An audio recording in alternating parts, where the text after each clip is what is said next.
Hi, everybody. It's Miss Camp again. I want to talk to you a little bit about Rocket Boys. Because Thursday, the plan is for us to get together to build rockets. If you can come, please come. I'll give you more details once I get the time from Miss Fox.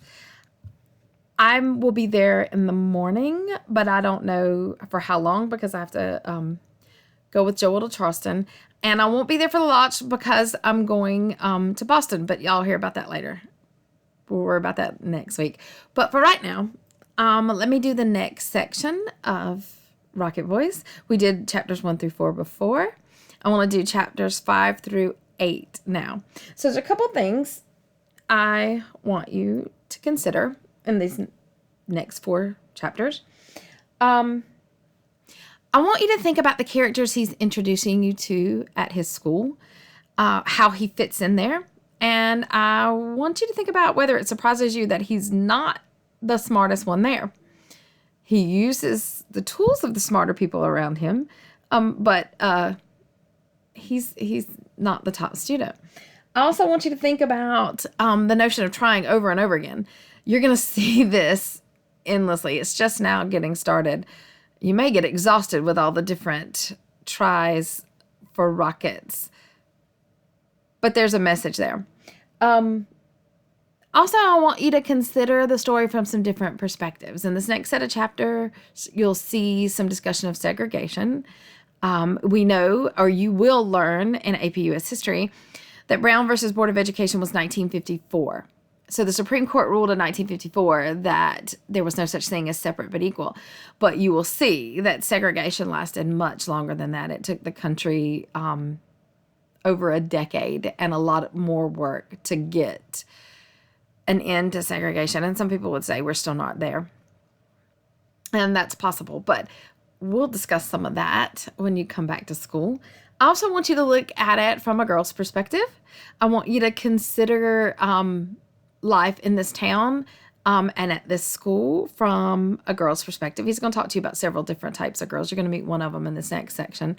And maybe from the perspectives of somebody who's not as wealthy or privileged as Homer as well.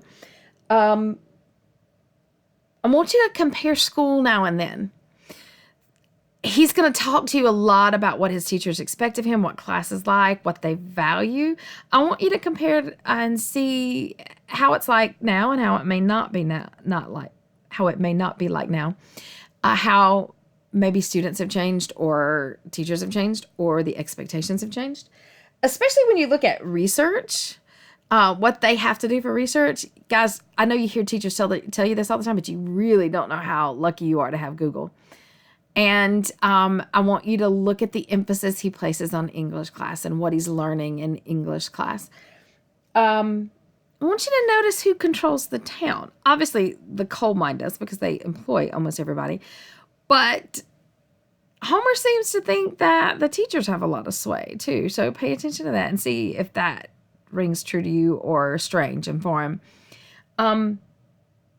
Also, I want you to notice the role of the church and whether the church is independent or whether it's controlled by the coal mine as well. One last thing.